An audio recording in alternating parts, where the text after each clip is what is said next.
Assalamualaikum warahmatullahi wabarakatuh. Salam sejahtera untuk kita semua. Pada kesempatan kali ini izinkan saya mempresentasikan tugas yang sudah diberikan oleh dosen pengampu saya dengan mata kuliah Hukum Pemda, dosen pengampu Johannes Joni Koinsa SHMH, kelas E1, atas nama Aris Munandar, nomor induk mahasiswa D1A021354. Pertanyaan pertama, bagaimana pandangan terkait dengan electronic budgeting meminimalisir terkait dengan korupsi? Pertanyaan kedua, bagaimana pandangan terkait dengan jika APBD disahkan oleh peraturan gubernur? Terkait dengan electronic budgeting meminimalisir korupsi, pandangan saya, electronic budgeting berperan penting dalam pemberantasan korupsi. Electronic budgeting yang diawasi langsung oleh masyarakat dapat membuat pemerintah pusat maupun daerah lebih fokus dalam mengelola keuangan. Electronic budgeting sendiri merupakan proses penyusunan anggaran yang berbasis elektronik. Sistem tersebut merupakan bagian dari electronic government yang mendukung keterbukaan atau transparansi dalam pemerintahan. Semua proses dapat diakses secara terbuka karena dilakukan secara online. Aturan resmi yang mengatur tentang pelaksanaan pemerintah elektronik, khususnya electronic budgeting, memang belum secara implisit ada. Secara eksplisit, pelaksanaan electronic budgeting tertuang dalam Undang-Undang Pemerintahan Daerah Nomor 23 Tahun 2014, Bab 21 tentang inovasi daerah.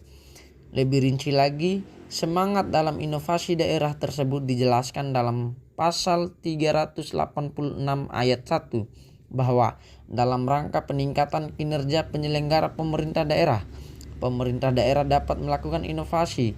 Dalam pasal selanjutnya 387 dijelaskan secara rinci prinsip dalam merumus inovasi daerah, diantaranya A. Peningkatan efisiensi, B. Perbaikan efektivitas, C. Perbaikan kualitas pelayanan, D. Tidak ada konflik kepentingan, E. Berorientasi kepada kepentingan umum, dan F. Dilakukan secara terbuka. Secara prinsip dan semangat sebenarnya inovasi elektronik budgeting sudah sesuai dengan aturan pelaksanaan pemerintah daerah. Presiden bersama menteri terkait elektronik budgeting perlu membuat payung hukum terkait inovasi pemerintah daerah untuk melegalkan aturan hukum tentang elektronik budgeting, konsep pelaksanaan dan tata cara implementasi dan evaluasinya. Bentuk payung hukum dan panduan ini bisa berupa peraturan pemerintah dari Undang-Undang Pemerintah Daerah Nomor 23 Tahun 2014 ataupun keputusan presiden yang mampu diterapkan di daerah.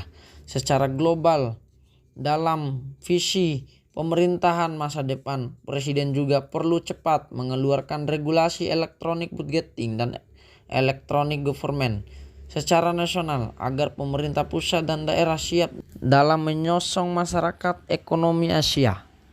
Menurut pandangan saya, dalam hal ini penerapan penganggaran dengan sistem elektronik atau electronic budgeting akan membuat pelaksanaan anggaran lebih transparan. Hal ini juga diyakini dapat mencegah praktik korupsi. Setiap rupiah anggaran yang dikeluarkan bisa dipertanggungjawabkan.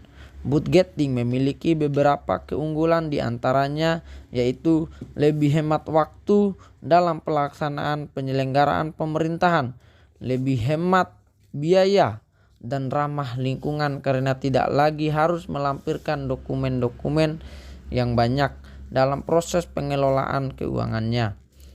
Proses birokrasi yang tidak berbelit-belit sehingga mempermudah pengelolaan keuangan yang ada.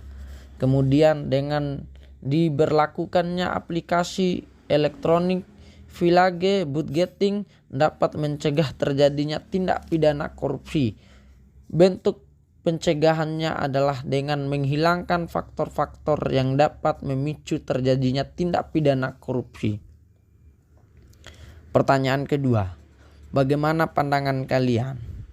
terkait dengan jika APBD disahkan oleh peraturan gubernur. Pandangan saya, anggaran pendapatan belanja daerah yang di dalamnya mencakup tentang anggaran pendapatan terdiri dari pendapatan asli daerah yang bersumber dari pajak, retribusi, hasil pengelolaan kekayaan daerah, dana alokasi umum, dana alokasi khusus, dana hibah, dan sebagainya menjadi sumber dan modal utama untuk melakukan pembangunan di daerah. Anggaran pendapatan belanja daerah yang memiliki posisi sangat vital dalam proses pembangunan akan menjadi perkara yang tidak sederhana jika dalam proses pengajuannya tidak disetujui oleh anggota DPRD.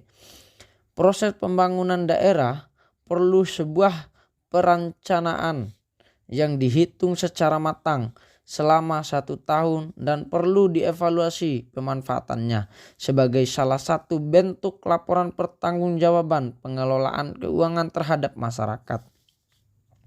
Dalam hal ini dikeluarnya APBD, anggaran pendapatan belanja daerah, tidak bisa menggunakan peraturan gubernur. Hanya saja proses pencairan anggaran tersebut harus dengan SK gubernur. Pembahasan anggaran ini dilakukan oleh DPRD. Banyaknya kegiatan pada perangkat daerah yang dibiayai oleh anggaran pendapatan dan belanja daerah dalam melaksanakan program yang merupakan urusan pemerintah daerah untuk mencapai sasaran dan tujuan pembangunan daerah serta mempermudah pemerintah daerah menjawab tantangan yang berkembang dan terus berlari mengejar dinamika pembangunan pada kerangka melindungi, melayani, memperdayakan, dan menyejahterakan masyarakat di daerahnya. Sekian, terima kasih presentasi tugas dari saya. Wassalamualaikum warahmatullahi wabarakatuh.